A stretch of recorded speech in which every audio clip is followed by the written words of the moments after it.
Inilah sosok yang menjamin Jessica Wongso bebas bersyarat setelah menjadi terpidana atas pembodohan Wayan Mirna Salihin.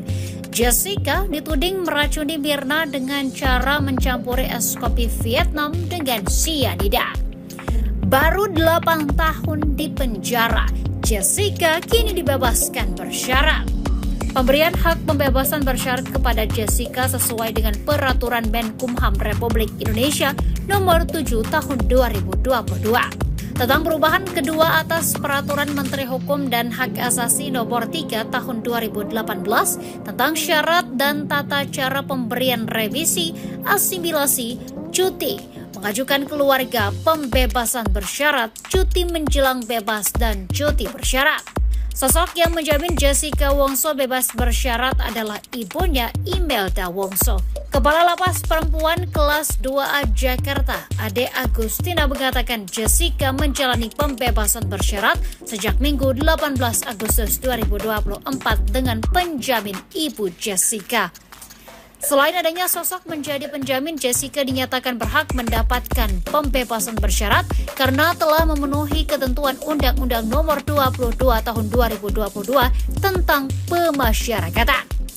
Berdasarkan informasi dari berbagai sumber, Imelda Wongso dan suaminya yakni Winardo Wongso merupakan agen plastik. Ada yang menyebut bahwa keluarga Jessica Wongso merupakan pemilik pabrik plastik. Untuk apa yang saya rasakan atau yang saya yakini itu ya ada biar itu berada tetap di dalam diri saya sendiri aja. Cuman kalau misalnya keputusan pengadilan itu mengatakan hal yang dikatakan oleh pengadilan, keputusan pengadilan itu ya tetap harus saya hargai dan saya hormati. Untuk kalau kelanjutan bagaimana nanti proses hukumnya ya saya serahkan semuanya ke pengacara aja. Saya untuk nanti malam aja saya belum tahu saya mau ngapain. Jadi saya belum tahu ke depannya saya harus ngapain dan harus apakah saya akan melakukan itu atau tidak. Saya belum terpikir karena saya masih baru keluar gitu, masih ngelihat jalanan, mau melihat yang di luar tuh sana itu ada apa dulu gitu. Biar saya healing dulu sejenak baru saya berpikir apa langkah berikutnya. Kalau itu perjalanan yang panjang ya, dan itu bukan sesuatu yang dibangun dalam satu malam aja. Mungkin karena saya harus belajar untuk menerima apa yang terjadi di hidup saya lama-lama itu, walaupun saya awalnya punya perasaan yang sedih atau segala macam yang negatif, tapi saya berpikir kalau saya tetap berlarut-larut merasakan perasaan seperti itu, toh juga saya harus menjalani apa yang saya harus jalani. Selamat atas kebebasan bersyarat untuk Jessica Kumala Wongso ya. Kemarin tidak sempat buat video karena banyak kesibukan ya. Tapi mendengar berita, membaca, menonton berita turut senang lah ya. Meskipun masih ada persyaratan ya, bebas bersyarat ya. Dengan banyak analisa katanya kejanggalan segala macam ya. Yang penting keadilan harus nomor satu ya. Jangan ya, saya berharap tidak pernah lagi terjadi rekayasa semacam ini ya di Republik ini. Apalagi kita baru saja merayakan kemerdekaan Republik Indonesia yang ke-79, merenungi, menghayati nilai-nilai perjuangan para pejuang bangsa, pahlawan bangsa yang merelakan nyawanya demi apa ini ya, bangsa ini. Ya, saya berharap dan menerima informasi ya, tetap diajukan PK oleh Bang Oto. Saya juga berharap demikian agar kita kupas, bongkar semua ini rekayasa barbar, brutal, biadab ya, yang pernah terjadi di muka bumi ini ya. Tentu yang dikoordinasi adalah Kapolda Metro Jaya 2016 Tito Karnavian dan bawahannya Krisnamurti ya, dan ahli Muhammad Nur Al-Azhar dan Christopher Harimanrianto, tim eksekutor, dan sejumlah orang di balik mereka ya, di bawah mereka pasti itu. tim editor, berikut dengan para jaksa pengkhianat Ardhito Moardi, Sandi Andika, Sugi Carvalho, Hari Wibowo, Mahlani Wubung, Wahyu Oktaviandi. Ini harus kita bongkar rekayasa brutal, barbar, biadab ya, yang mengkhianati nilai-nilai perjuangan para pahlawan bangsa. Sudah enak digaji rakyat, tiap bulan menerima gaji dari keringat rakyat, kalian manipulasi pula rakyat itu, kalian mangsa rakyat itu dengan kekuasaan kalian. Tanpa pejuang bangsa, kalian jadi apa kalian? Masih tetap kita jadi budak penjajah Belanda dan Jepang itu. Ya, sembari menunggu PK ini ya, saya ingin menyuarakan kepada Mahkamah Agung ya, siapapun ketuanya itu ya. Kalian ya, saya selalu bilang, kalian yang memutuskan perkara berdasarkan bukti rekayasa, kalian yang membuang kotoran, kalian digaji rakyat, ya kalian benahi ini, mengaku salah, minta maaf ya, kepada rakyat ya. Jangan sok gengsi, sok paling benar, sok nggak pernah salah. Kok bisa Binsar Gultom, Partai Tulus Utapea, dan Kisworo itu percaya dengan video yang sangat gabur itu ya? Anak kecil pun tidak mungkin percaya itu. Yang kabur seperti itu dijelaskan Muhammad Nuh, Al-Azhar, dan Christopher Harimandrianto. Kok bisa diterima mentah-mentah, padahal dia lulusan sarjana hukum, magister hukum, ada yang doktor. Tidak ada nilai kritis, tidak mungkin itu. Periksa mereka bertiga, berkomplot itu pasti itu ya. Plotnya adalah follow the money. Apa yang ditawarkan Tito Karnavian saat itu? Naik jabatan, duit. Periksa itu. Hakim Agung, kalau Anda masih Hakim Agung, pakai kata Agung ya, harus diperiksa mereka bertiga itu ya. Kenapa dia bisa percaya dengan orang idiot aja pun jadi hakim saat itu? Tidak mungkin percaya itu video CCTV itu otentik ya. Bahkan di sidang saya sudah bilang itu rekayasa, tapi tidak diterima. Yaitu periksa itu mereka bertiga itu, terutama Binsar Gultom itu ya. Walaupun dia katanya sekarang sudah sakit-sakitan, tidak peduli rakyat, seret ke pengadilan gitu loh, agar tidak ada lagi hakim yang memanfaatkan wewenangnya ya, mendapatkan iming-iming, jabatan, uang, dan lain-lain ya. Rakyat menuntut ya, ya mungkin bukan rakyat saya dan beberapa orang ya. Kalian harus berbesar hati, koreksi ya kalau bisa sebelum sidang PK, daripada saya permalukan nanti di sana bagaimana Binsar Gultom memutuskan pakai video CCTV rekayasa itu. Enggak tambah malu kalian diliput oleh liputan wartawan internasional ya. Tambah malu kan? Lebih baik benahi, berbesar hati, mengakui salah, seret itu Binsar Gultom, Partai Tulus Utapea, dan Kisworo ke pengadilan itu ya. Buktikan mereka itu mendapatkan naik jabatan kan. Setelah itu hakim tinggi dan lainnya, mereka semua. Jangan, kalian sudah digaji rakyat untuk duduk di situ mengemban tugas hakim agung. Agung apaan? Kalau bukti rekayasa bisa lolos mulai dari Pengadilan Negeri Jakarta Pusat, banding kasasi, sampai PK. Apakah tidak ada hakim yang rasional di institusi kalian? Tidak ada hakim yang punya logika ya. Kalian tanya aja orang idiot, mungkin sudah paham itu video CCTV itu sudah buram ya, di kafe yang berkelas ya. Itu kan hal yang mustahil itu bagi Binsar Gultom bisa ditipu-tipu seperti itu. Kalau bukan karena iming-iming jabatan dan uang, dia yang paling ambisi di situ. Itu harus diseret itu ke pengadilan itu orang.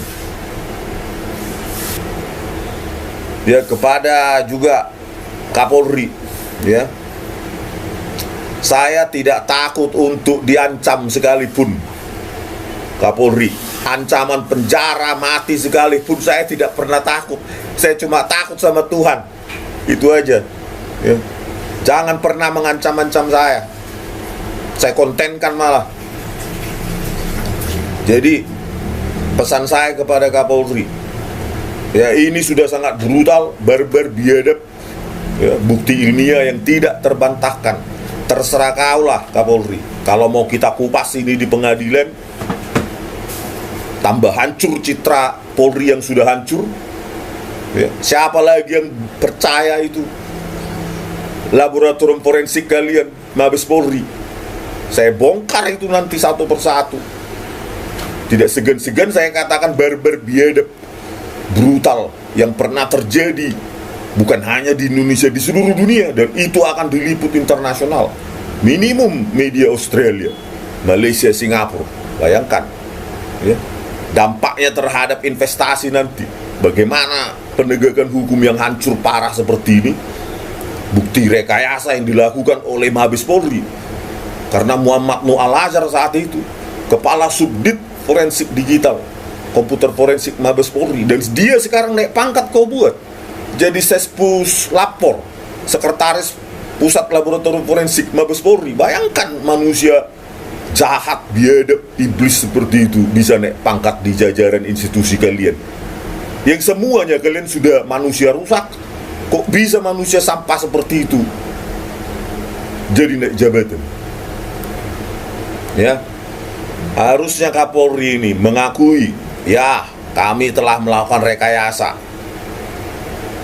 atas nama Mabes Polri. Kami siap menerima hukuman dari rakyat. Kami minta maaf. Ini buktinya. Kami tangkap Tito Karnavian, Krisnamurti, Muhammad Nur Al-Azhar, Christopher Hariman Rianto.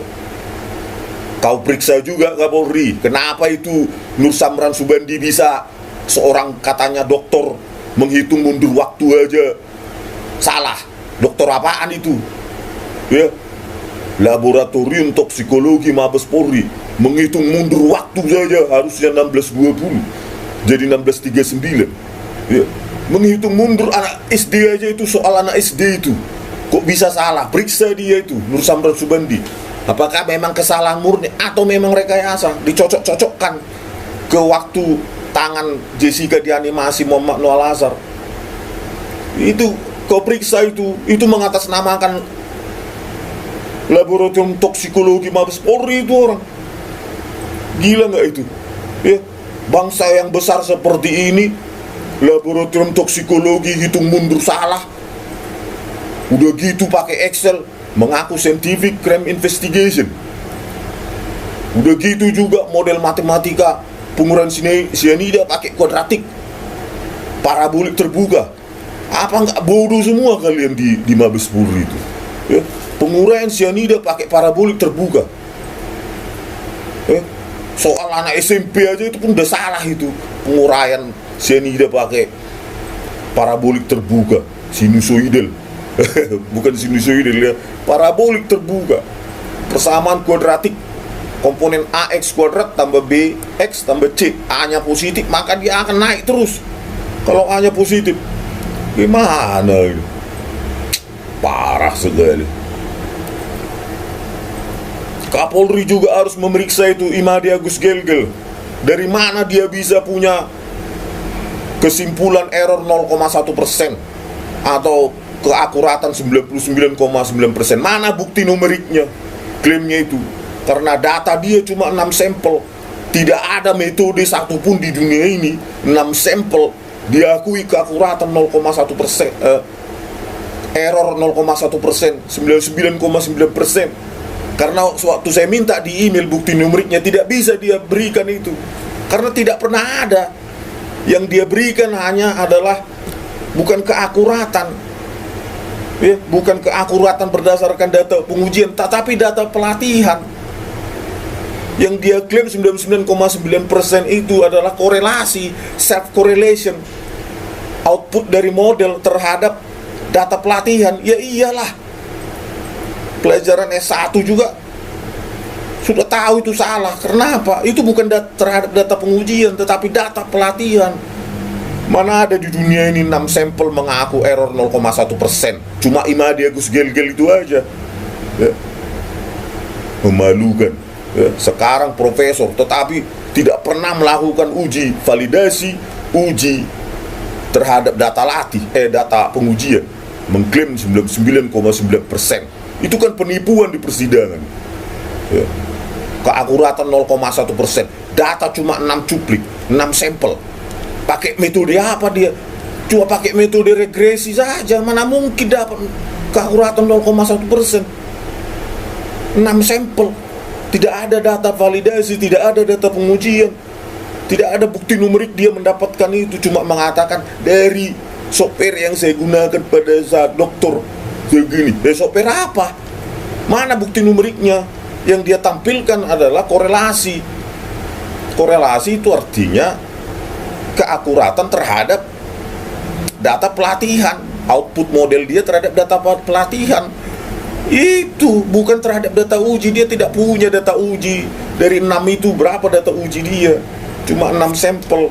Ini kan penipuan di persidangan ini. Imadi Agus Gelgel ini, saya minta di email, tidak berani dia menunjukkan bukti numerik, metode apa yang Anda lakukan, regresi apa, karena di persidangan dia katakan pakai regresi ya, metode yang cukup klasik itu. Mana mungkin dapat 0,1% error ya. Toksikolog ini yang berdua ini cuma mencocok-cocokkan terhadap waktu animasi tangan Jessica yang dilakukan oleh Muhammad Noah Lazar ya. Luar biasa Indonesia ini ya. Kalau kayak gini persidangan dipanggil ahli yang bisa mencocok-cocokkan, ahli A, ahli B, tanpa bertanggung jawab membuktikannya. Bagaimana ini? Ya bisa semua kita masuk penjara kalau seperti Imadi Agus Gelgel ini semua ahlinya. Mana buktinya? Coba tunjukkan Imadi Agus Gelgel. 6 sampel. Jangan 0,99 ya, koefisien korelasi yang Anda kasih sama saya. Itu koefisien korelasi itu terhadap data pelatihan, bukan data pengujian. Anda mengklaim output keakuratan 0,1% error. Luar biasa Anda Imadi Agus Gelgel ini ya. Profesor tapi tidak bertanggung jawab. Mana bukti numeriknya? Profesor apa Anda ini? Coba Anda paperkan itu, tulis dulu dalam bentuk paper atau ya 1-2 halaman uji numerik terhadap klaimmu itu, biar ditertawakan orang kan. Pengujian model matematika tidak sesederhana itu ya. Saya juga ketika disertasi saya menggunakan pemodelan apa itu, pangkat 3 ya, untuk elliptic cube itu kriptografi. Jadi berbicara semua dokter pasti itu bicara model matematika untuk yang sains dan engineering. Jadi bukan Anda yang tahu ya, tapi jangan pernah Anda mencoba-coba untuk klaim 0,1% dari data 6 sampel yang semua dipakai untuk data pelatihan, data validasi dan data pengujian tidak ada. Itu kan kebohongan itu, hanya karena mentang-mentang hakim tidak pernah tahu tentang itu, pengacara, jaksa. Jadi Anda terlihat pintar di depan orang tidak tahu. Coba itu bawa di seminar model Anda itu, biar kita kuliti. Saya akan datang ke Udayana kalau Anda mau ini ya, mau menyeminarkan itu, membuktikan itu secara numerik. Saya tantang Anda, Nur Samran Imadi Agus Gelgel ya, buktikan dulu atau buat video bukti numerik itu ya. Jangan petentang-petenteng Anda itu ya. Berikutnya juga kepada Jaksa Agung ya, sebelum PK ini berbesar hati, periksa, tangkap, pidanakan itu para jaksa-jaksa pengkhianat rakyat ya. Ketuanya mulai Ardhito Muardi, Sandi Andika, Sugi Karvalu, Haribowo, Malen Wubung, Wahyu Oktavian ditangkap, pidanakan. Bagaimana mereka memperlakukan barang bukti berubah-ubah ya, kerjasama dengan Tito Karnavian, Krisnamurti ya, mengubah-ubah barang bukti digital ya. Jangan beralasan lagi kami tidak tahu kalian, dan kerjasama ya. Pasal 340 KUHP, apalagi nih Ardhito Muardi, malah kalian buat naik jabatan dan Haribowo. Ini kan pengkhianatan terhadap rakyat ya. Anda Jaksa Agung tinggal 2 bulan lagi juga berkuasa. Setelah itu tidak dikenal oleh siapapun, kecuali Anda melakukan pembersihan besar-besaran. Kalau tidak ya sama seperti Jaksa Agung lainnya, unheard of ya, unknown Karena tidak pernah ada jasanya untuk rakyat, ya cuma tanda tangan aja duduk di jabatannya sana ya. Tapi kalau Anda mau bersikeras, ayolah kita sidang PK kan. Mudah-mudahan secepatnya ini dalam bulan-bulan ini atau bulan depan ya. Biar kita bongkar kebobrokan para jaksamu. Kebobrokan ya. Menangani barang bukti digital dengan semena-mena, menipu di persidangan, katanya tidak mengubah atau menyentuh barang bukti digital itu. Sandi Handika itu mulutnya itu ya, so paling hebat ya. Hanya karena mentang-mentang di pengadilan yang hakimnya pro sama dia, ya hebat lah, siapapun bisa itu ya. Jadi itulah pesan saya kepada Jaksa Agung ya, kalau ini tidak mau dipermalukan, ya bongkar, pidanakan, pecat mereka dan minta maaf. Benahi ini, karena ketiga institusi kalian yang membuat kotoran ini, mulai dari polisi, jaksa sama hakim, membuat putusan yang berdasarkan perkara. Kotoran ini kalian yang buat, kalian bersihkan ya. Rekayasa ini kalian yang berbuat, tiga institusi ini bersihkan, minta maaf sama rakyat ya, sebelum PK ini dimulai. Tapi kalau kalian masih bersikeras, mudah-mudahanlah nanti media internasional meliput betapa barbar, brutal dan biadabnya kalian ya. Rakyat akan tahu betapa barbar, brutal dan biadabnya kalian. Saya sudah lapor juga Komisi Kejaksaan, Kapolri, Mahkamah Agung juga, Komisi Yudisial. Tetapi seolah-olah kalian tidak butuh rakyat, padahal tiap bulan gajimu dari rakyat, gaji kalian semua itu ya. Kami bayar pajak 11% untuk kalian. Dulu tenang di AC, makan, main golf, kafe, itu semua dari rakyat itu. Rumah dinas kalian ya. Terakhir pesan saya sama Kapolri ya, periksa itu Narsamran Subandi samping yang lain. Dan siapa itu Nadia Gus Gelgel, jangan dia itu bungkam dia seolah-olah apa yang klaim dia di persidangan error 0,1% itu menjadi kebenaran ya. Saintifik itu harus bisa diuji publik menurut Nadia Gus Gelgel ya. Saintifik klaimmu itu 0,1% error harus bisa diuji oleh publik. Tunjukkan bukti numeriknya, metode apa kau buat, 6 sampel bisa 0,1% error. Jangan macam-macam Anda ya. Hanya karena Anda doktor, profesor, tidak mengenal itu. Dalam dunia saintifik, dalam dunia sains, semua harus bisa diuji oleh publik kebenarannya ya. Lakukan seminar di universitasmu, biar kami tonton dari mana Anda dapat uji numerik. Buat program komputer kalau bisa ya, suruh rekan sejawat di sana untuk membuktikannya. Jangan mengklaim 0,1%, apa yang Anda tampilkan itu cuma self correlation, korelasi diri ya. Artinya apa? Ya output model terhadap data pelatihan itu sih bukan error itu. Error pelatihan itu ada 3 Nadia Gus Gelgel ya. Error pelatihan, error validasi, dan error pengujian. Itu model matematika yang benar.